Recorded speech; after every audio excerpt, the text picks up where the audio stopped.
Hello there. Hi, my name is Richard Endacott and I'm from Apogo, and I'm going to talk to you today about engaging the disengaged teacher.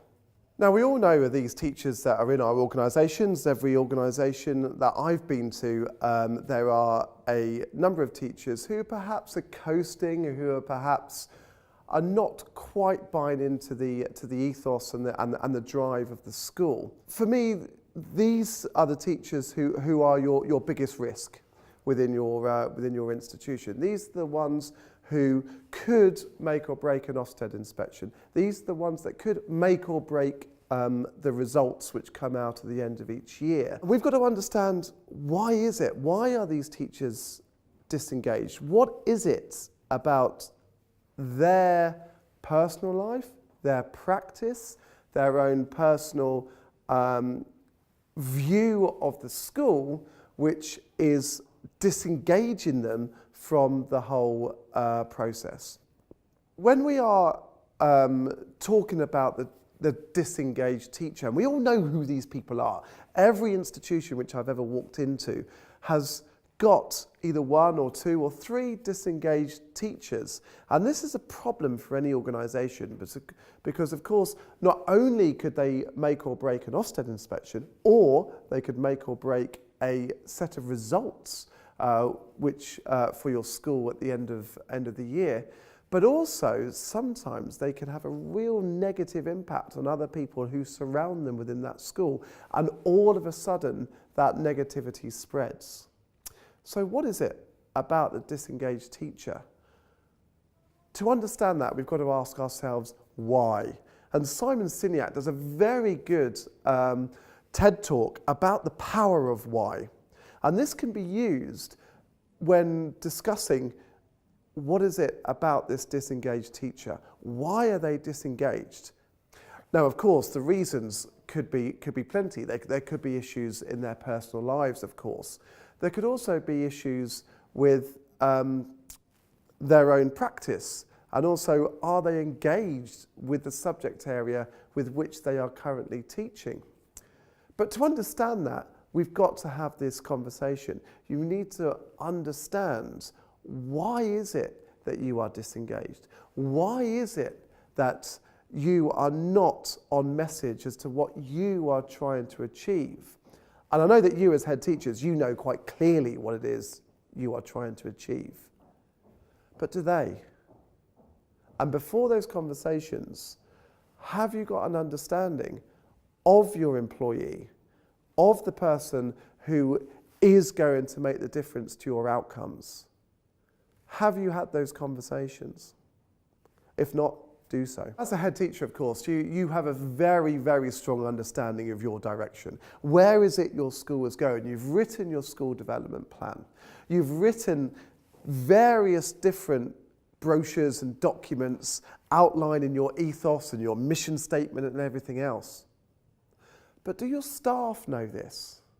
We know that external people know this. We know that potential students, potential new recruits know this. It's on your application process for a new role within your school, but do existing staff which work for your organisation know the direction which you are on? Do they understand the ethos? Do they understand the mission statement?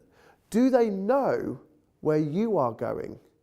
Because if they don't know where you are going, how are they going to follow you? One of the areas that we look at in terms of disengaged teachers is always respect. Do they, as a practitioner, feel as though that you, as a leader, respect them? And this goes into leadership behaviours. What is it about your leadership behaviour as a senior manager within a school setting which is rubbing off on other members of that institution? Do they respect you as a leader? Do they know, do they have that relationship with you where they can see you as an individual, as somebody that they not only can work with, but also want to work for? And is that respect mutual? Now, of course, when we talk about respect, we talk about respect being a two-way street, and that is absolutely right. Do you have that respect of that individual within your organisation? Do you trust them? Are they the sort of people who you would go to? Now, if the answer is yes, then obviously you have a very positive relationship. But as I suspect with the disengaged teacher, the answer could well be no. You don't trust them. They're not somebody that you can rely on. So how do we build that? How do we build that trust? How do we build that confidence? How do we build that relationship? Are you inspiring? Are you positive? Are you helpful? Are you reassuring? Do you understand why that teacher is disengaged? And it goes back to what I was saying earlier about the power of the why. What is it that is the barrier for this teacher? Now, in a classroom, you understand the barriers, which are the barriers to learning. It could be that an individual student has a particularly difficult home life. It could be that they have certain difficulties with learning. But for each of those students, you know, as a classroom teacher, what each of those barriers are. My question to you as a head teacher is, do you know what the barriers to the engagement is for that disengaged teacher? If you do know, then you're well on the way to solving that issue. But if you don't know, my advice to you is that you go and find out, and you make sure you do that as a matter of urgency in order to move your institution forward. I asked a number of colleagues about what their feeling of the institution with which they work in. And what I found coming back time and time again was time. They feel as though they're on a treadmill. A lot of colleagues feel as though they feel like hamsters on a wheel, and I actually use that term myself today, that they feel as though they're on a hamster on a wheel, that they are running as fast as they can, but they're not getting anywhere. As a leader, what can we do about this? As colleagues, what can we do about this? And reflection is an absolute critical part of this. Has the teacher had a chance to sit back and reflect upon a particular lesson that they've taught and a particular communication which they've had? Or is the pace so continual at 100 miles an hour that they feel as though they are burnt out at the end of the day? If we can build in time to reflect, if we can give that opportunity to teachers to reflect on their own practice, not only will we get better practitioners within that environment, but also you'll find that the relationships between staff and between teaching staff and senior staff begin to improve. So within my role as head of sixth form, obviously I do have dealings with a number of teaching and non-teaching staff across the school with which I work in. And what I find is that there's a big variation between the young, hungry, motivated teacher who is really delivering the best results within the school, but also the teacher who's perhaps, they've lost their way a little bit. They find that they are struggling to motivate themselves in order to deliver the very best outcomes for the students with which they teach.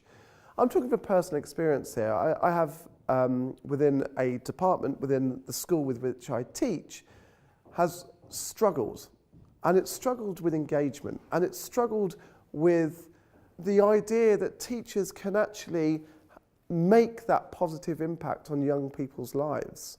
These are people who have, as I said earlier, that they're hamsters on the treadmill, that they are delivering the same content day in, day out, that they're not stimulated. And the question I ask to you is, why is this? Why is it when I walk into their particular lesson? Now I know that this particular person, his family life is currently completely up in the air.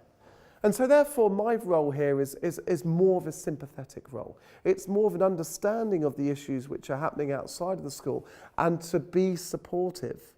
Now as a senior leader, of course, that is the critical bit, to support this particular teacher requires some understanding of their own personal circumstances. Now, this is not the same case across other teachers within the school environment. There's another teacher who just feels bogged down. There's sort of a midlife crisis mentality, I suppose, would be the best way of describing it. That they've been doing the same role for 15 years, that they've been teaching the same content, that they really are struggling to motivate themselves.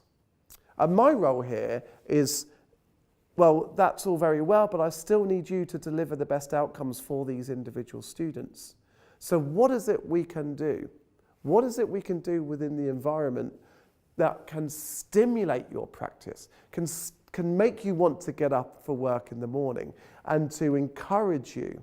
And one of the solutions which I found was very effective was a coaching model, was actually taking this teacher out of their comfort zone, taking them out of the four walls of their classroom and inviting them to go and observe and go and work alongside a younger, hungrier, more enthusiastic and energetic teacher.